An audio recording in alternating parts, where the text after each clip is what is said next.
Radhe Krishna friend. तो आपका स्वागत है आपके ही अपने चैनल में गोपाला ब्लॉग में।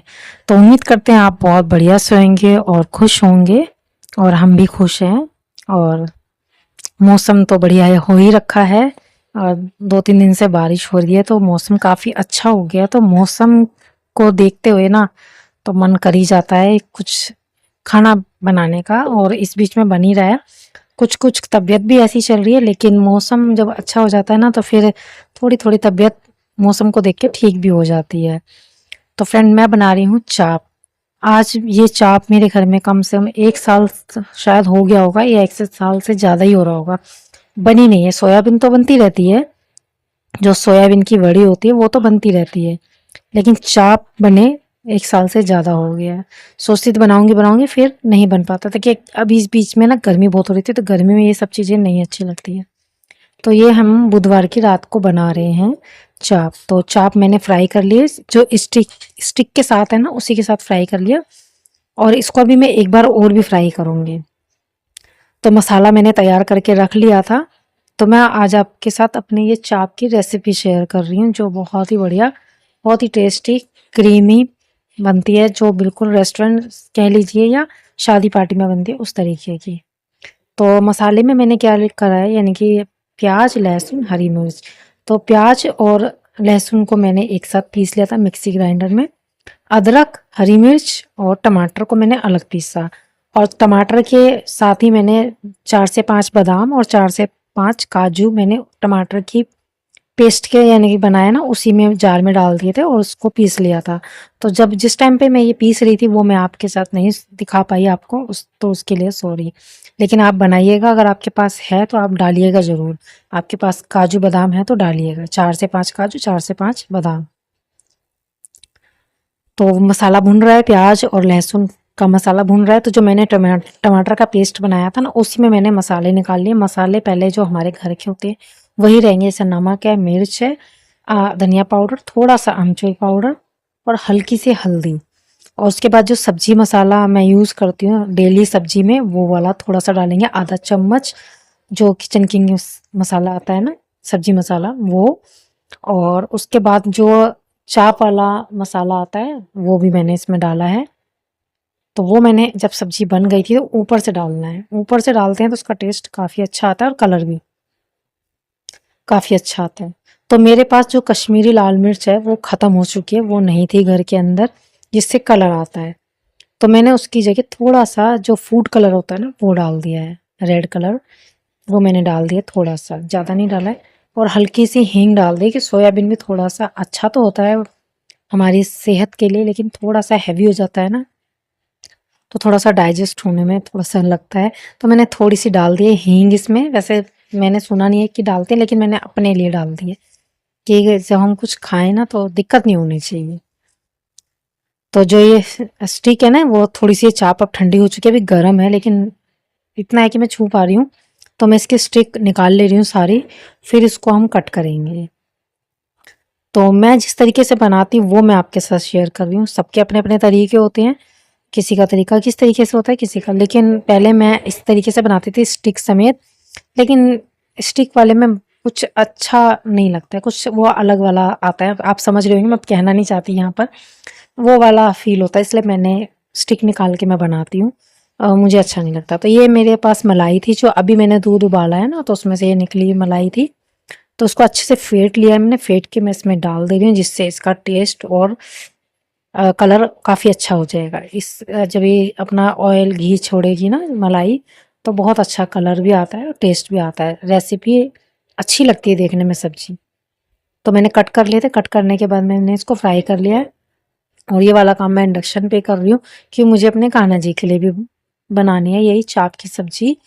तो इंडक्शन पे ही बनाऊंगी, तो गैस पे तो ये वाली बन रही है हमारी, तो उनके लिए भी बनानी है। तो मैं अपने कान्हा जी की सेवा भी इसी तरीके से करती हूँ, उनका भोग प्रसाद भी मैं ऐसे ही बनाती हूँ।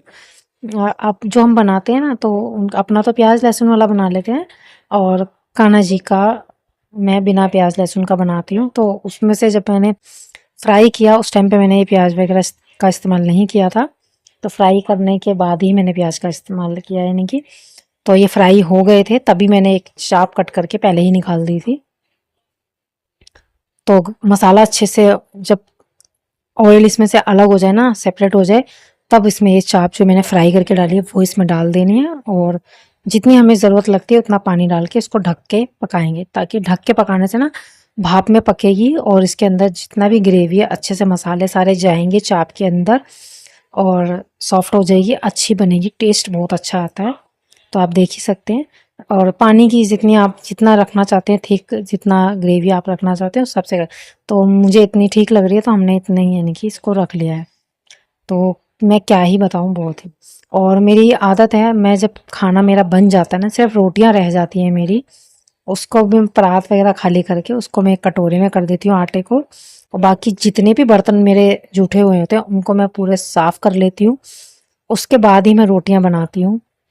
गैस वगैरह यानी कि अधिकतर पूरी ही क्लीन हो जाती है, रोटियां उसके बाद ही बनती है, क्योंकि कान्हा जी का भोग के लिए मुझे निकालना होता है, तो इसलिए मैं गैस वगैरह सब साफ कर लेती हूँ, यानी कि किचन एक तरह से पूरा साफ हो जाता है, और फिर उसके बाद मैं रोटियां बनाती हूँ।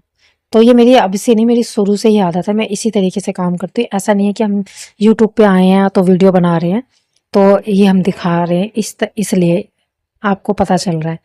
ये आदत मेरी शुरू से है, मैं शादी से पहले भी मेरी आदत थी कि मैं जितने भी बर्तन होते थे ना खाने के बनता था जिसमें, उनको खाली कर लेती थी, उसके मांज धो के उसके बाद ही हम खाना खाते थे, चाहे उसमें बर्तन में हमारा खाना बचे या ना बचे।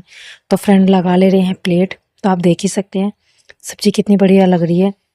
बर्तन सारे क्लीन हो गए, रख दिए टोकरे में, रोटियां बन चुकी हैं, कान्हा जी को भी लगा दिया, पहले कान्हा जी को भोग लग चुका है, उनको रख दिया उनके लिए, वो अपना भोग खा रहे हैं।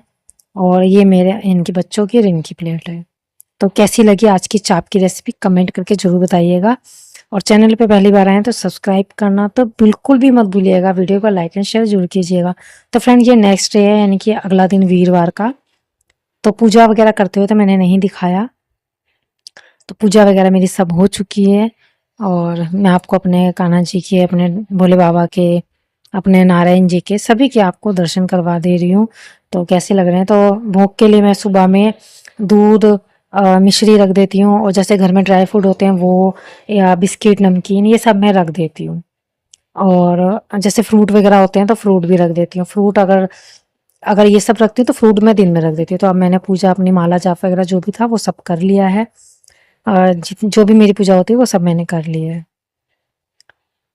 और उसके बाद फ्रेंड मैं मिल रही हूँ शाम में, तो ये शाम का टाइम है, तो आज मेरा मन था कि वीरवार है तो मैं अपने ठाकुर जी को भोग लगाऊं, कि मैं वीरवार के व्रत अभी नहीं रख रही हूँ। वो इसलिए नहीं रख रही हूँ क्यों, सावन के व्रत चल रहे हैं मेरी, एकादशी भी रहती है, पूर्णमासी भी रहती है, तो इस बीच में मेरी तबीयत थोड़ी सी डाउन हो गई थी। अगर ये वीरवार भी रखूंगी ना तो व्रत मेरे इस महीने में बहुत हो जाएंगे, और मेरी पहले ही मेरी हालत बहुत डाउन हो रखी है, मेरी तबीयत ठीक नहीं चल रही है, इसलिए मैंने सावन तक अपने वीरवार के व्रत छोड़ रखे हैं। मैंने अपने भगवान जी से कह दिया था कि जब मैं व्रत हो जाएंगे सावन के तो मैं रखूंगी। और उसके बाद फिर मैं उद्यापन करने की भी सोच रही हूँ, वीरवार का उद्यापन भी कर दूंगी सावन के बाद, क्यों एकादशी पूर्णमासी 3 व्रत मेरे हो रहे हैं, और ये कई बार आगे पीछे हो जाते हैं ना, तो मुझे थोड़ी दिक्कत हो रही है इस टाइम पे। तो फ्रेंड हलवा बन चुका है, और हलवा यानी कि बनानी है, भी बना ही रही हूँ मैं, चाय भी रखी हुई है, तो मैं हलवा बना रही हूँ सूजी और बेसन का।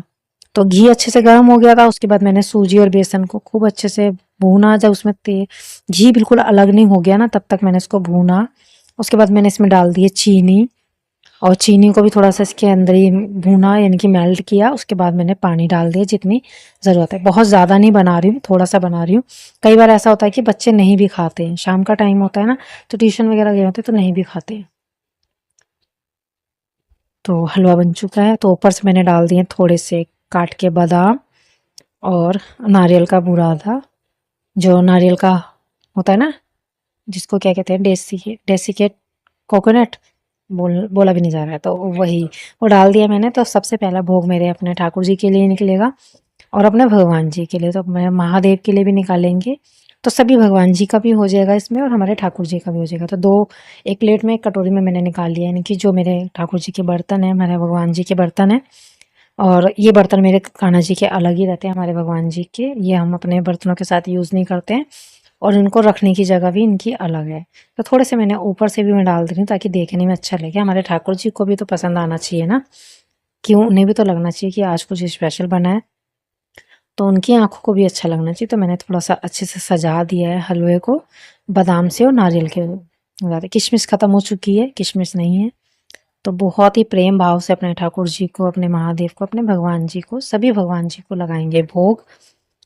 तो भोग रख दिया है और तुलसी का पत्र मैं रख दे रही हूँ, तुलसी दल जिसे कहते हैं वो मैं रख दे रही हूँ। तो मैं एक डब्बी में तोड़ के रख लेती हूँ।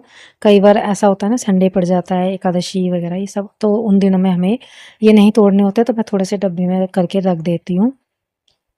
तो अभी मैं आपको पास से भी दिखाऊंगी कि हमारे ठाकुर जी कैसे लग रहे हैं। शाम की दिया बाती हो चुकी है, पूजा हो चुकी है, किचन में भी एक दिया रख दिया था, आपने देखा ही होगा। तो आज का ब्लॉग कैसा लगा कमेंट करके जरूर बताइएगा। मिलेंगे नेक्स्ट ब्लॉग में, तब तक के लिए आप सभी को राधे कृष्णा।